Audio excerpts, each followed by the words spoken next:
নমস্কার, আপনারা দেখছেন হাই নিউজ। আমি শ্রীপর্ণা রয়েছে আপনাদের সঙ্গে। শুরু করছে আজকের নিউজ টুডে। শুরুতেই দেখে নেব আজকের হেডলাইন। জামিন অযোগ্য গ্রেফতারি পরোয়ানা রাহুল গান্ধীর বিরুদ্ধে আগামী 26শে জুন সশরীরে হাজিরা দিতে হবে ঝাড়খণ্ডের চাইবাসা আদালতে, অন্যথায় কড়া ব্যবস্থা নেবে আদালত। দক্ষিণের রাজ্য পেরিয়ে এবার রাজধানী দিল্লিতে থাবা চওড়া করছে করোনা, বাড়ছে সংক্রমণ, হাসপাতালে টেস্ট করাতে ভিড় বাড়ছে, এবার সংক্রমিতের সংখ্যা বেড়ে 23। বাংলাদেশে জটিল হচ্ছে পরিস্থিতি, সুতোয় ঝুলছে প্রফেসর ইউনূসের ভাগ্য। রাষ্ট্রপতির বাসভবন বঙ্গভবনের সামনে সেনা মোতায়েন। ইংল্যান্ড সফরের জন্য ভারতীয় ক্রিকেট দলের নাম ঘোষণা, নেতৃত্ব দেবেন শুভমান গিল সহ অধিনায়ক ঋষভ পন্থ। চোটের কারণে দল থেকে বাদ মোহাম্মদ শামি। 2047 সালের মধ্যে উন্নত দেশ হওয়ার লক্ষ্য নিয়েছে ভারত, আর সেই লক্ষ্যে কোন পথে এগোনো যাবে তা নিয়ে প্রধানমন্ত্রী শনিবার মুখ্যমন্ত্রীদের সঙ্গে নীতি আয়োগের গভর্নিং কাউন্সিলের বৈঠক করলেন। অপারেশন সিন্দুরের পর মুখ্যমন্ত্রীদের সঙ্গে প্রধানমন্ত্রীর এটা প্রথম বৈঠক, কিন্তু সেই বৈঠকে যোগ দিলেন না পশ্চিমবঙ্গের মুখ্যমন্ত্রী মমতা বন্দ্যোপাধ্যায়। বক্তব্যের মাঝেই মাইক বন্ধ করার অভিযোগ তুলে গতবার নীতি আয়োগের বৈঠকে মাঝপথে বেরিয়ে এসেছিলেন তিনি, আর এবার প্রধানমন্ত্রীর নেতৃত্বে মুখ্যমন্ত্রীদের নীতি আয়োগের বৈঠকে যোগ দিলেন না বাংলার মুখ্যমন্ত্রী মমতা বন্দ্যোপাধ্যায়। ফের বিপাকে লোকসভার বিরোধী দলনেতা রাহুল গান্ধী। শনিবার ঝাড়খণ্ডের চাইবাসা কোর্ট তার বিরুদ্ধে জামিন অযোগ্য ধারায় গ্রেফতারি পরোয়ানা জারি করেছে। আগামী 26শে জুন তাকে হাজিরা দিতে বলা হয়েছে। 2018 সালে রাহুল গান্ধী এক রাজনৈতিক ভাষণ দিয়েছিলেন, আর যেখানেই বিজেপির বিরুদ্ধে কড়া ভাষায় সমালোচনা করেন। তারপরেই বিজেপি নেতা প্রতাপ কাটিয়ার 9 জুলাই 2018 সালে চাইবাসা এমপি এমএলএ কোর্টে রাহুল গান্ধীর বিরুদ্ধে মানহানির মামলা করেছিলেন, আর এরপরই এই মামলা ঝাড়খণ্ড হাইকোর্টের নির্দেশে 20 ফেব্রুয়ারি 2020 সালে রাঁচির এমপি এমএলএ কোর্টে স্থানান্তরিত করা হয়। ফের সেখান থেকে মামলাটি পাঠানো হয় চাইবাসার এমপি এমএলএ কোর্টে, আর সেই কোর্ট রাহুল গান্ধীর নামে সমন জারি করে। তবে সমন পেয়েও রাহুল গান্ধী হাজিরা এড়িয়ে যান। এরপর প্রথম জামিন অযোগ্য ধারাতেই তার বিরুদ্ধে গ্রেফতারি পরোয়ানা জারি করা হয়, কিন্তু তখনও রাহুল গান্ধী হাজিরা দেননি। 26শে জুন তাকে সশরীরে হাজিরা দিতে বলা হয়েছে, আর এবারও যদি তিনি অনুপস্থিত থাকেন তবে রাহুল গান্ধীর বিরুদ্ধে আরও কড়া পদক্ষেপ গ্রহণ করা হতে পারে।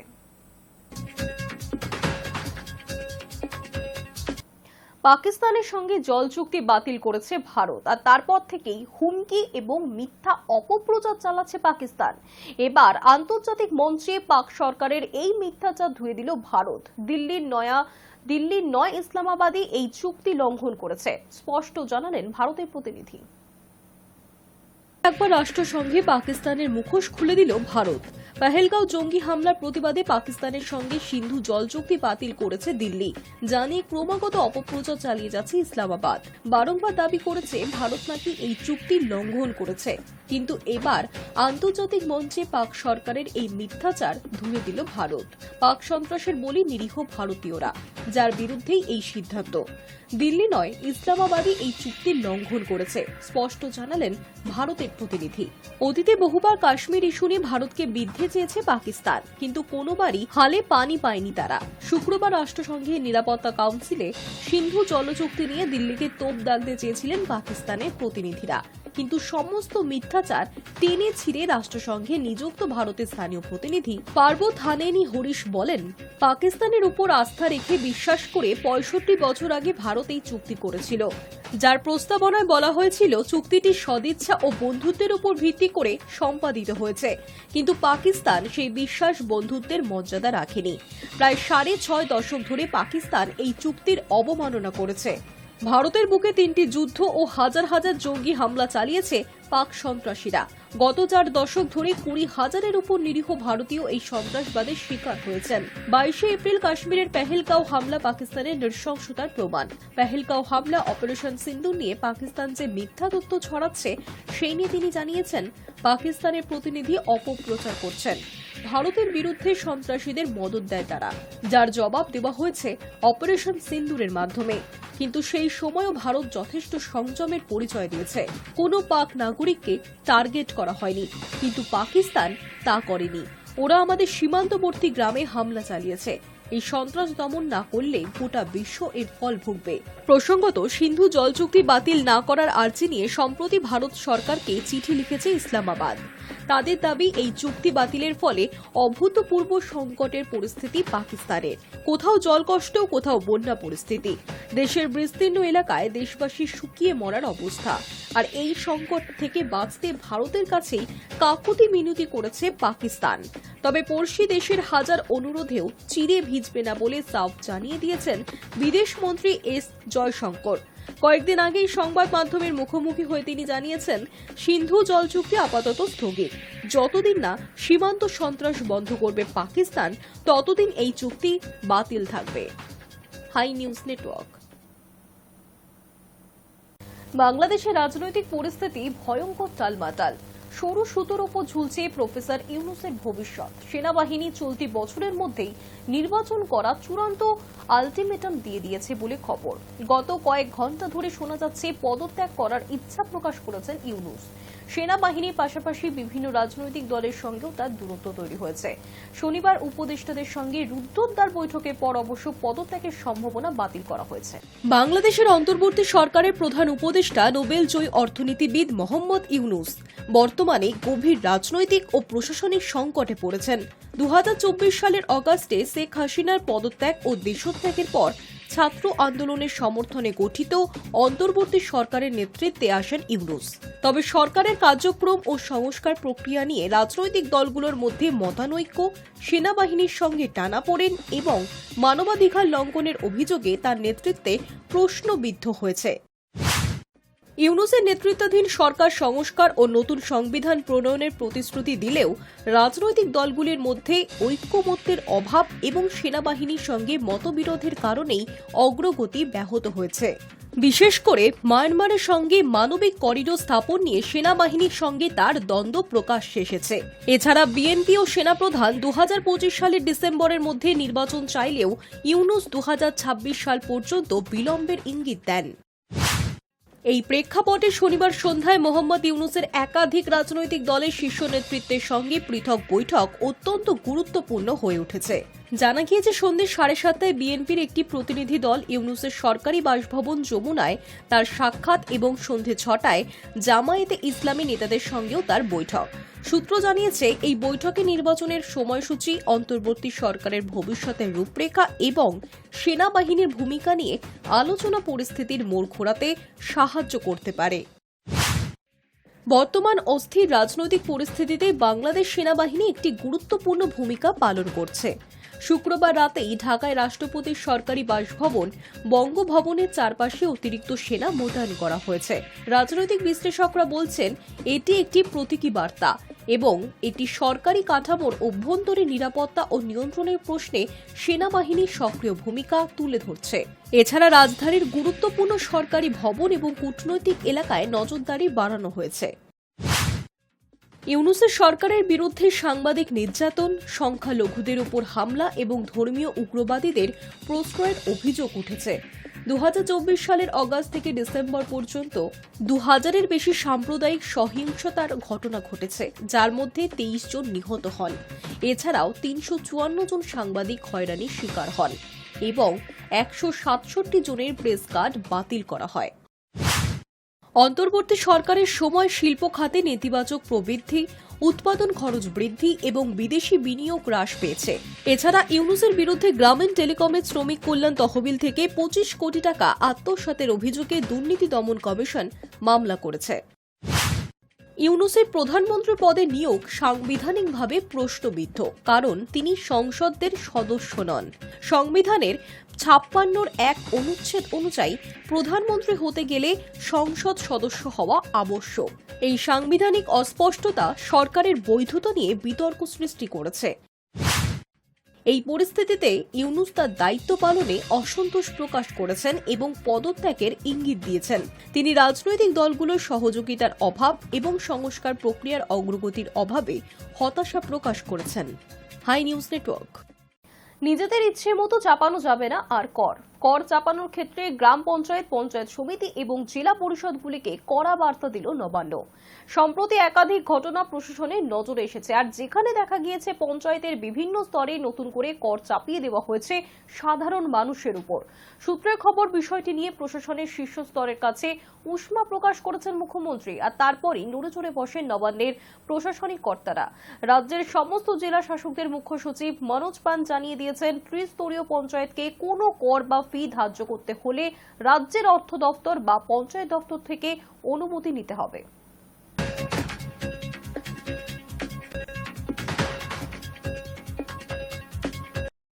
দেশজুড়ে ফের করোনা চোখ রাঙানি।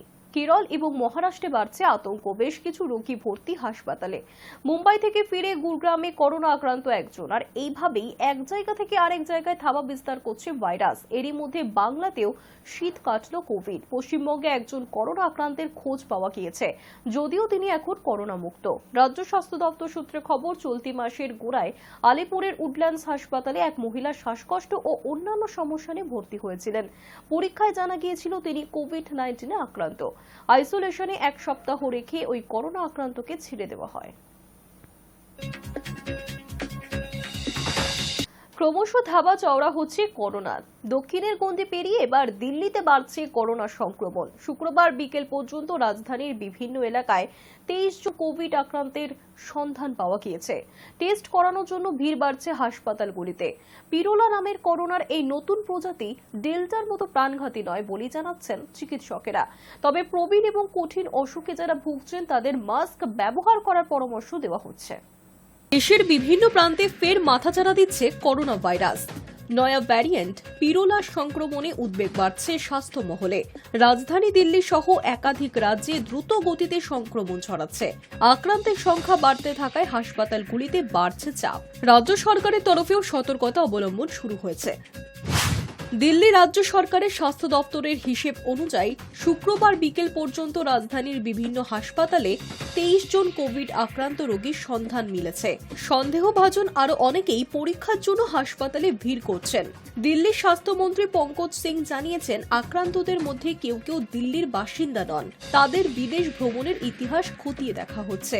মন্ত্রী জানিয়েছেন, আতঙ্কিত হওয়ার কিছু নেই। অধিকাংশেরই লক্ষণ সাধারণ ইনফ্লুয়েঞ্জারের মতো। সরকার প্রয়োজনীয় সমস্ত পদক্ষেপ নিচ্ছে।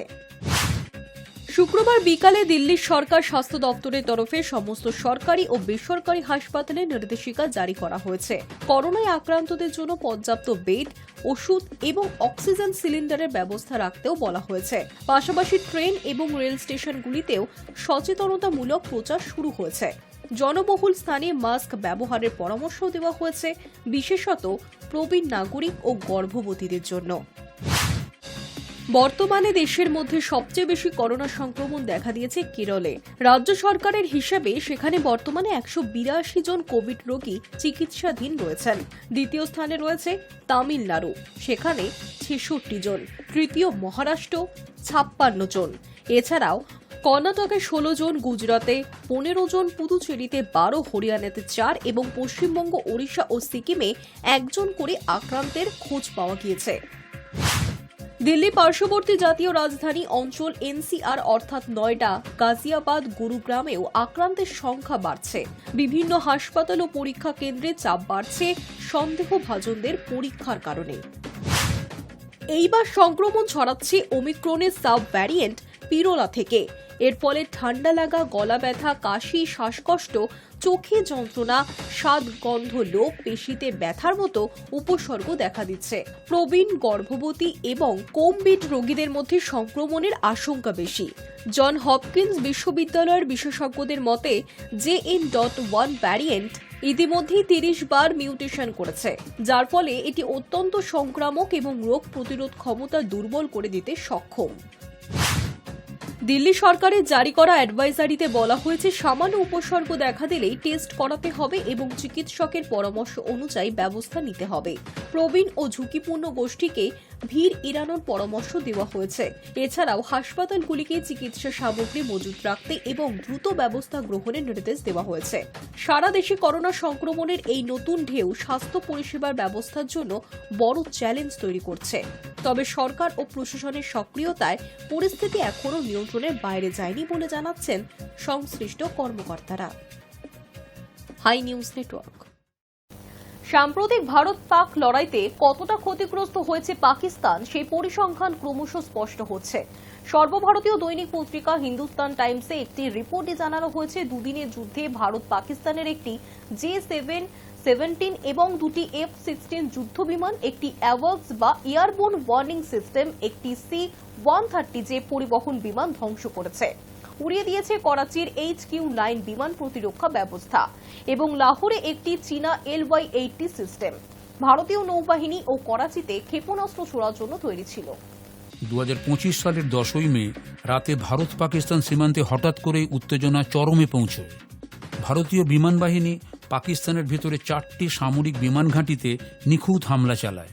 নূর খান বিমান ঘাঁটির কমান্ড সেন্টার, জেকবাবাদ ও ভোলারির মতো গুরুত্বপূর্ণ ঘাঁটিতে রাফাল থেকে ছোঁড়া স্ক্যাল্প মিসাইল ও SU-30 MKI থেকে ছোঁড়া ব্রহ্মোস মিসাইল দিয়ে হামলা চালানো হয়। এই হামলার সময় পাকিস্তানের একটি SSAB-2000 ধ্বংস করে ভারত, যা পাকিস্তানের 315 কিলোমিটার অভ্যন্তরে উঠছিল। এই লক্ষ্যভেদে ভারতের পাঞ্জাবের আদমপুর ঘাঁটি থেকে রাশিয়ান S-400 সিস্টেম ব্যবহার করা হয়। এই আক্রমণে পাকিস্তানের বেশ কয়েকটি যুদ্ধবিমান ধ্বংস হয়েছে বলে জানা গেছে। এর মধ্যে রয়েছে একটি C-130J পরিবহন বিমান, একটি JF-17 এবং দুটি F-16। কিছু বিমান আকাশে ও কিছু মাটিতে থাকাকালীন ধ্বংস হয়। ভারত এ সময় করাচির মালির ঘাঁটিতে চীনের তৈরি HQ-9 বিমান প্রতিরক্ষা ব্যবস্থা মিসাইল দিয়ে ধ্বংস করে। পাশাপাশি লাহোরে একটি চীনা তৈরি LY-80 সিস্টেমও ধ্বংস করা হয়, যে কাজে হারপি নামের আত্মঘাতী ড্রোন ব্যবহার করা হয়। 10ই মে সকালে ভারতীয় নৌবাহিনী করাচি বিমানবন্দর লক্ষ্য করে আক্রমণের প্রস্তুতি নেয়। তাদের যুদ্ধ জাহাজগুলো তখন মার্কান উপকূল থেকে মাত্র 260 মাইল দূরে অবস্থান করছিল। পাকিস্তান এই অবস্থায় হুমকি দিয়ে জানায়, ভারত ব্রহ্মোস মিসাইল দিয়ে করাচি বন্দরে হামলা চালালে তারা পাল্টা জবাব দেবে। কিন্তু ভারত রাজনৈতিক ও সামরিক নেতৃত্ব এসব হুমকি গুরুত্ব না দিয়ে নিজেদের অবস্থান ধরে রাখে। দুপুর নাগাদ পাকিস্তানের director general of military operation ভারতের কাছে নো অ্যাটাক চুক্তির জন্য আবেদন করে। এই সময় পাকিস্তান দ্রুত যুক্তরাষ্ট্রের সাহায্য চেয়ে যুদ্ধবিরতির অনুরোধ করে। পরদিন দুদেশের মধ্যে যুদ্ধবিরতি কার্যকর হয়। পাকিস্তানের প্রধানমন্ত্রী শাহবাজ শরীফ পরবর্তীতে স্বীকার করেন, ভারতীয় বাহিনীর হামলায় নূর খান বিমান ঘাঁটি ক্ষতিগ্রস্ত হয়েছে। এই ঘটনার পর আন্তর্জাতিক মহল, বিশেষ করে চীন, যুক্তরাষ্ট্র ও যুক্তরাজ্য ভারত ও পাকিস্তানকে সংযম দেখাতে অনুরোধ জানায়। পরিস্থিতি আপাতত শান্ত হলেও দক্ষিণ এশিয়ায় সামরিক উত্তেজনার নতুন অধ্যায় শুরু হয়েছে বলেই মনে করছেন কূটনৈতিক বিশেষজ্ঞরা। আর প্রতিষ্ঠিত হয়েছে সামরিক শক্তি হিসাবে ভারত কতটা আত্মনির্ভর। Hi news network. BBD Bag professional অ্যাসোসিয়েশনের তরফে শনিবার একটি প্রেস কনফারেন্স করা হয়। কনফারেন্সটি আয়োজন করা হয় সিটি সেন্টারের রয়্যাল বেঙ্গল রুমে। বর্তমানে এই কোম্পানির সদস্য প্রায় 450 জন। কনফারেন্সে বিভিন্ন পদের মানুষ এসে তাদের মতামত জানিয়েছেন। তার মধ্যে ছিলেন পারাস কোচার, সঞ্জীব পাটোয়ারি, RK ধানিওয়ান, অশোক কুমার মাহেশ্বরী ও আরো অনেকেই। বিবিডি বাগ প্রফেশনাল অ্যাসোসিয়েশনের তরফে শনিবার একটি কনফারেন্সের আয়োজন করা হয়। কনফারেন্সটি আয়োজন করা হয় সিটি সেন্টার 1 রয়্যাল বেঙ্গল রুমে। বর্তমানে এই অর্গানাইজেশনের সদস্য সংখ্যা প্রায় 450 জন। বিবিডি বাগ প্রফেশনাল অ্যাসোসিয়েশনের তরফে আয়োজিত এই কনফারেন্সে ভারতের বিভিন্ন প্রান্ত থেকে বিভিন্ন ব্যক্তিরা এসেছিলেন। তাদের মধ্যে ছিলেন পারাস কোচার, সঞ্জীব পাটোয়ারি, RK ধানিওয়াল, অশোক কুমার মাহেশ্বরী সহ আরও অনেক বিশিষ্ট ব্যক্তিবর্গ। কনফারেন্সটির সভাপতিত্ব করেন আইনজীবী ডক্টর পারাস কোচার। প্রধান অতিথি ছিলেন শিল্পপতি সঞ্জীব পাটোয়ারি। শিল্পপতি সঞ্জীব পাটোয়ারি বলেন, বর্তমান সময় কৃত্রিম বুদ্ধিমত্তা ব্যবহার করা প্রয়োজন এবং একই সঙ্গে স্থায়িত্বের প্রয়োজনও রয়েছে।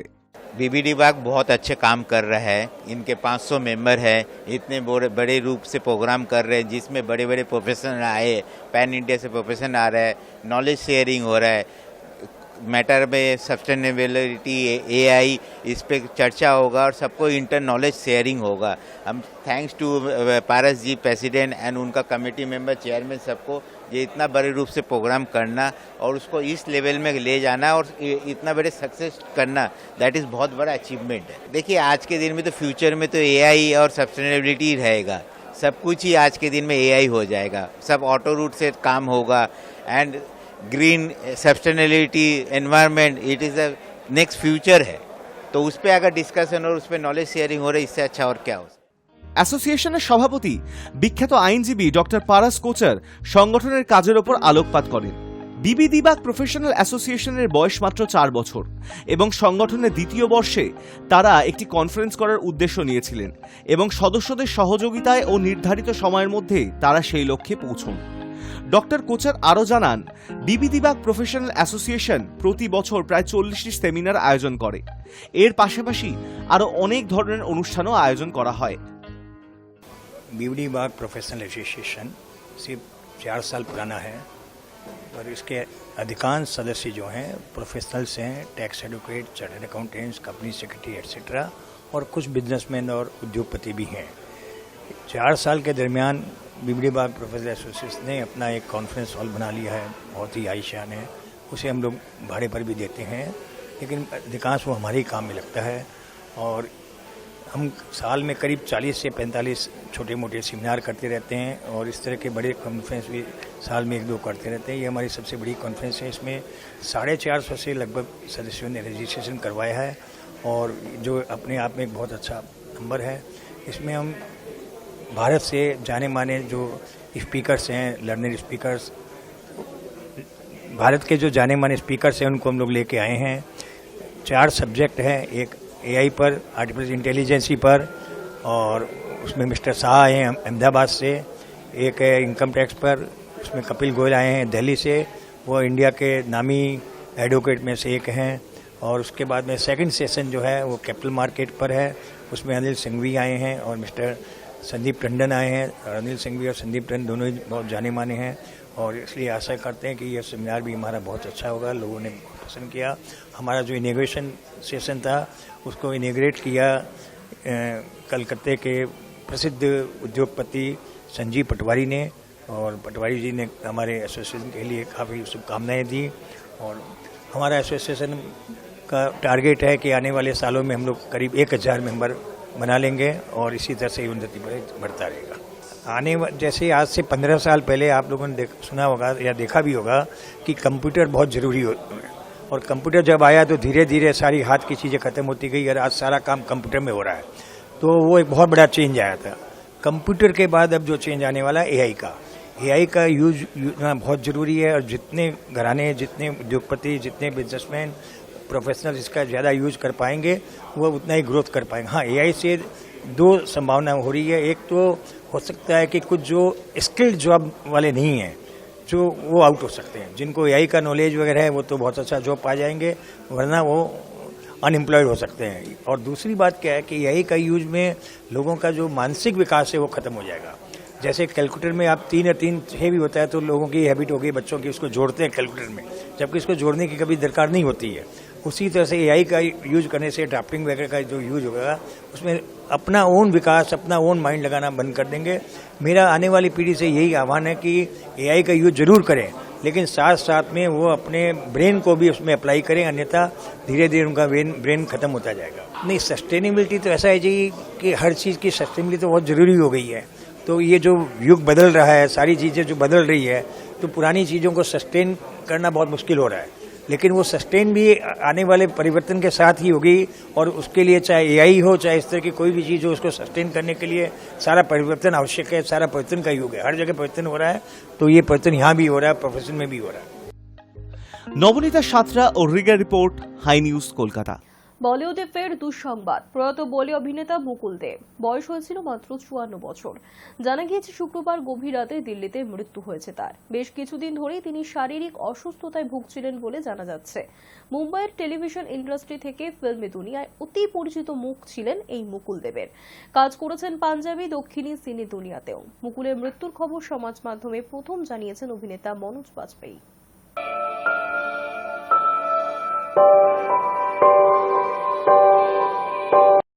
ঘোষিত ইংল্যান্ডের টেস্ট সফরে ভারতীয় দল। রোহিত কোহলির টেস্ট অবসরের পর জল্পনা ছিল অধিনায়ক কে হবেন। প্রত্যাশা মতোই সেই দায়িত্ব বর্তালো শুভমান গিলের উপর। সহ অধিনায়ক হলেন ঋষভ পন্ত। তবে দলে জায়গা পেলেন না মোহাম্মদ শামি। মুম্বাইয়ে বোর্ডের হেডকোয়ার্টারে মিটিংয়ের পর 18 সদস্যের দল ঘোষণা করলেন নির্বাচক প্রধান অজিত আগরকর। ইংল্যান্ডের বিরুদ্ধে ওপেনিংয়ে প্রথমেই আসবে যশস্বী জয়সওয়ালের নাম। তবে তার সঙ্গে বাংলার অভিমন্যু নাকি সাই সুদর্শন কে নামেন সেটাই দেখার। 3 নম্বরে শুভমান গিল, চতুর্থ স্থানে KL রাহুল, তারপর আসতে পারেন ঋষভ পন্ত। ইংল্যান্ড সফরে দলে রয়েছেন শুভমান গিল, অভিমন্যু, ঈশ্বরন, যশস্বী জয়সওয়াল, KL রাহুল, করুণ নায়ার, সাই সুদর্শন, রবীন্দ্র জাদেজা, ওয়াশিংটন সুন্দর, নীতিশ কুমার রেড্ডি, ঋষভ পন্ত, ধ্রুব জুয়েল, জশপ্রীত বুমরা, মোহাম্মদ সিরাজ, প্রসিদ্ধ কৃষ্ণ, আকাশ দীপ, অর্শদীপ সিং, শার্দুল ঠাকুর, কুলদীপ যাদব। নির্দিষ্ট সময়ের 8 দিন আগেই কেরালায় প্রবেশ করল মৌসুমী বায়ু। কথা ছিল 27 মে ঢুকবে, তার 3 দিন আগেই মৌসুমী বায়ু ঢুকলো এবছর। রাজ্যে শেষবার এত তাড়াতাড়ি বর্ষা এসেছিল 2009 সালে এবং 2001 সালে। 29 মে পর্যন্ত কেরালা, উপকূলীয় কর্ণাটক এবং মহারাষ্ট্রের কিছু অংশে ভারী থেকে অতি ভারী বৃষ্টিপাতের সম্ভাবনা রয়েছে। বৃষ্টিপাতের গতিবেগ হবে ঘন্টায় 40 থেকে 50 কিলোমিটার। 26 মে পর্যন্ত কেরালা এবং উপকূলীয় কর্ণাটকে বিচ্ছিন্নভাবে অতি ভারী বৃষ্টিপাতের পূর্বাভাস রয়েছে। তামিলনাড়ু, তেলেঙ্গানা এবং অন্ধ্রপ্রদেশেও আগামী 5 দিন বিক্ষিপ্তভাবে বৃষ্টিপাত এবং বজ্রপাত সহ ঝড় বৃষ্টি হতে পারে বলেই আবহাওয়া দপ্তর জানিয়েছে। পশ্চিমবঙ্গে মৌসুমী বায়ু আগমনের অনুকূল পরিস্থিতি তৈরি হয়েছে। নিম্নচাপ এবং আগাম আসা মৌসুমী বায়ুর প্রভাবের কারণে গত দুদিনে কেরালার বহু এলাকায় ভারী বৃষ্টিপাত হয়েছে। কেরালায় বর্ষা আগমনের স্বাভাবিক সময় ছিল 1 জুন, কিন্তু বর্ষা তার আগে ঢুকেছে রাজ্যে। শনিবার কেরালা, উপকূলীয় এলাকা এবং দক্ষিণ কর্ণাটক, কোঙ্কণ, গোয়ায় অত্যন্ত ভারী বৃষ্টিপাতের পূর্বাভাস দিয়েছে ভারতের আবহাওয়া দপ্তর। তামিলনাড়ু এবং মহারাষ্ট্রের একাধিক অঞ্চলে খুব ভারী বৃষ্টিপাতের সম্ভাবনা রয়েছে বলেই জানা গিয়েছে। এছাড়াও গুজরাটের কিছু অংশে ভারী থেকে অতি ভারী বৃষ্টিপাতের সম্ভাবনা রয়েছে। দক্ষিণ কোঙ্কণ উপকূলের কাছে পূর্ব মধ্য আরব সাগর একটি নিম্নচাপ তৈরি হয়েছে।